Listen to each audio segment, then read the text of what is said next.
The Trump administration's sweeping tariff plan may be on shaky ground after a Supreme Court hearing focused on his authority to impose the measures. Several justices on the court questioned the legality of the tariffs and how much power the president has to broadly enact his agenda.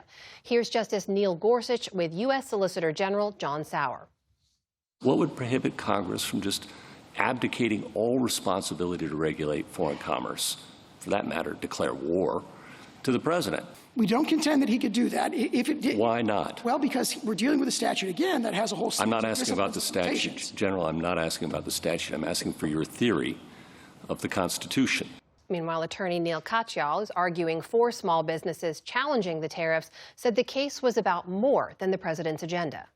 This case is not about the president. It's about the presidency. It's not about partisanship. It's about principle.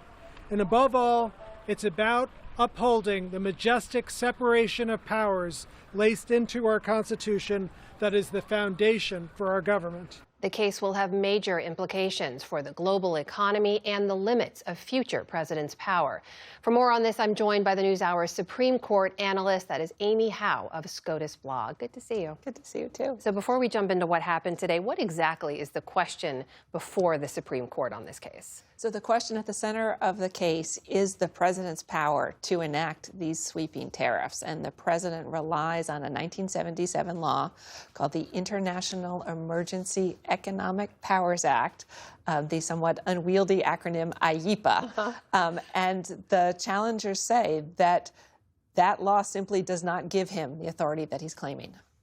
You heard in that exchange there Justice Gorsuch injecting a little skepticism in that line of questioning. Did we hear that from other conservatives on the court as well?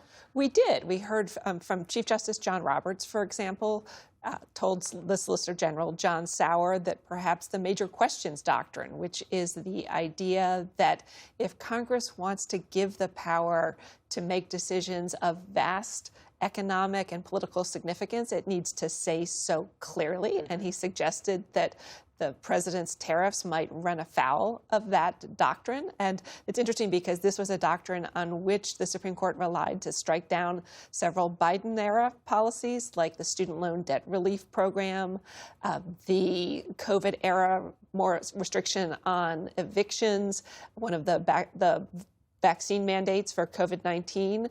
And so it will be interesting to see whether or not the conservative justices also apply this to the tariffs. We also did hear some sympathy toward the argument from the president's lawyers here that the president does have broad authority when it comes to things like foreign affairs. That includes trade in some cases.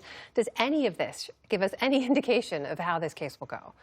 You know, so we did hear from Justice Samuel Alito, Justice Clarence Thomas, and Justice Brett Kavanaugh. You know, Justice Samuel Alito, for example, said that this was intended to be a statute in which Congress gave the president broad powers to deal with emergencies. And so he seemed sympathetic.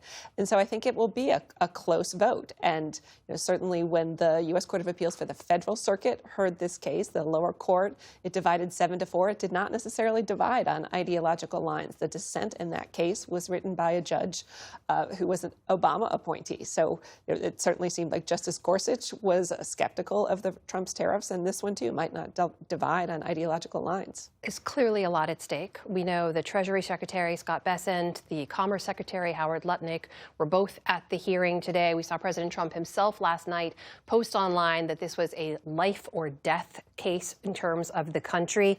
If they lose, what's at stake? What could that look like, not just with regard specifically to tariffs, but for the broader agenda here? Yeah, so there, as you say, we're operating at a couple of different levels. Yeah. Just as Amy Coney Barrett asked, like, what happens if we rule for you, talking to Neil Katyal, and she suggested that it would be a mess if the government had to give refunds of these billions of dollars worth of tariffs. And Neil Katyal gave the justices sort of a smorgasbord of options that they could go with if they decided that the tariffs were illegal, rather than just sort of order the government to give everyone their money back. But then there's the question of the tariffs. That certainly one of the challengers' arguments for why Congress in this statute, IEEPA, didn't give the president the power to impose tariffs is that there are other laws that allow the president to impose tariffs, but with some restrictions. And so the Trump administration could try to impose the tariffs relying on other laws. They could go to Congress And then with the broader question, this is the first test of several tests that we're going to see at the Supreme Court this term involving the president's powers. Any indication how quickly they'll move on this case? It's a really good question. And certainly, we know that they can move quickly. In January, they issued a decision in a week in the TikTok case. I certainly don't think that they're going to move that quickly in this one. But the Trump administration did ask the justices to move quickly in this case. This case was highly expedited. So I don't think this is going to be one of those cases where we're going to be here at the end of June talking about it. I think it's more likely to be, sometime this winter or early spring at the latest. All right. That is NewsHour Supreme Court analyst Amy Howe of SCOTUS Blog. Amy, thank you so much. Thanks for having me.